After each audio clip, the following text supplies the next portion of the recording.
Dunia pendidikan terancam kehilangan generasinya. Pembelajaran jarak jauh banyak mengalami permasalahan, bukan hanya secara infrastruktur seperti internet, HP, atau laptop, tetapi juga relasi antara anak dan orang tua. Keresahan-keresahan yang ada tentang sistem pembelajaran saat ini yang menjadikan alasan Fasih Foundation untuk menggelar diskusi tentang antisipasi lost generation dan adaptasi kebiasaan baru dalam bidang pendidikan dengan narasumber Dr. Kiai Haji Romadi Ahmad, Ketua Lakpesdam PBNU, dan Dr. Andes Haji Fatan Subhi, Wakil Ketua Komisi 11 DPR RI, Sabtu 12 September di Rumah Makan Ayam Deplok Bate Halit. Diskusi ini diikuti oleh Muslimat NU, Fatayat NU, RMI NU, Pergunu, Rizalul Ansor, IPNU, IPPNU, Lakpesdam NU. Ini diskusi yang diadakan oleh kawan-kawan di Jepara yang intinya adalah ingin mendorong kepada masyarakat untuk bersiap dengan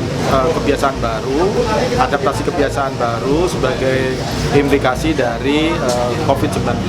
Karena COVID-19 ini adalah sesuatu yang baru bagi semua orang dan tidak ada negara di dunia ini yang siap untuk menghadapi situasi ini, dan masyarakat juga harus diberikan edukasi bagaimana menyiapkan diri dalam situasi darurat seperti sekarang ini, termasuk misalnya terutama adalah antisipasi adanya pembelajaran jarak jauh yang dari teman-teman yang diskusi di sini pentingnya untuk mengantisipasi kemungkinan adanya generasi yang hilang atau lost generation sebagai implikasi dari COVID, di mana orang kemudian atau dalam dunia pendidikan itu diterapkan pembelajaran jarak jauh.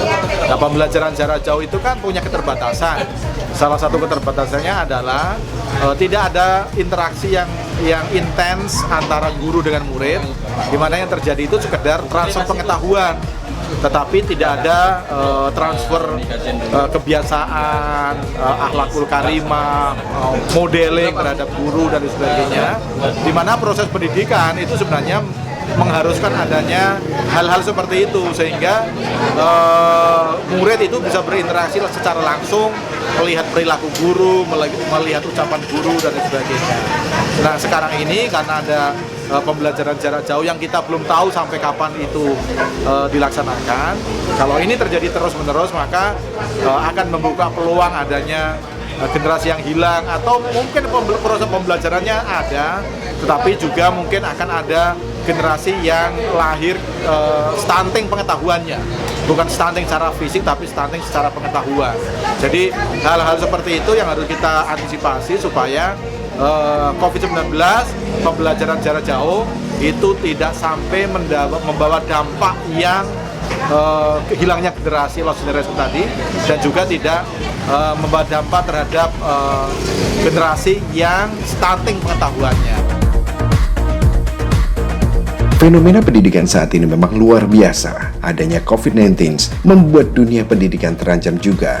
Pendidikan jarak jauh tidak memberikan fungsi pendidikan yang secara utuh. Dan ini tidak sejalan juga dengan fungsi Merdeka Belajar oleh Menteri Pendidikan Nadiem Makarim. Sudah semestinya Menteri Pendidikan memiliki desain-desain dan simulasi-simulasi kurikulum, sehingga anak lost generation tidak akan terjadi. Hal ini disampaikan oleh Wakil Komisi 11 DPR RI, Fatan Subhi. Ya, hari ini kita bersama Lakpesdam, bersama Fasih mencoba mendiskusikan fenomena-fenomena dan problem-problem pendidikan, di antaranya tentang lost generation dan pembelajaran jarak jauh yang sampai saat ini masih menghadapi banyak kendala. Dengan pandemi COVID ini sebetulnya memang dunia pendidikan kita sangat mengkhawatirkan, karena anak didik kita tidak menerima pembelajaran secara utuh, dan PJJ sebetulnya adalah langkah darurat, langkah terakhir dari situasi pendidikan kita. Kita mencermati seharusnya Menteri Pendidikan punya desain-desain, punya simulasi-simulasi kurikulum, sehingga anak didik kita tidak mengalami apa yang dinamakan lost generation pada hari ini. Saya kira kita harus mencoba realistis, karena PJJ itu kan tidak memberikan satu seutuhnya apa yang dinamakan fungsi pendidikan. Apalagi Pak Nadiem punya fungsi Merdeka Belajar. Tidak ada substansi Merdeka Belajar, karena anaknya menerima indoktrinasi dari guru, kemudian guru juga tidak siap secara kurikulum. Jadi ini dengan demikian maka kita minta pemerintah coba mencari rumusan-rumusan lah Tapi tentunya yang harus juga protokol kesehatan, pandemi COVID itu tetap diantisipasi. Jadi tarikan-tarikan antara bagaimana protokol kesehatan tapi juga substansi pembelajaran tercapai. Sektor keagamaan menuntut supaya alokasi pendidikan, misalnya BOS untuk siswa madrasah, kemudian kuota internet untuk para guru-guru di Madin, siswa di madrasah aliyah, siswa di madrasah aliyah juga bisa mengena gitu. Jadi kita minta harus ada proporsi yang sama dunia pendidikan umum dan dunia pendidikan agama. Kita mendorong terus supaya alokasi subsidi dan stimulus untuk sektor keagamaan meningkat.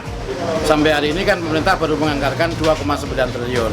Kita minta supaya 2021 APBN juga memberikan stimulus yang lebih besar untuk sektor keagamaan, terutama pesantren, TPQ dan beberapa madin.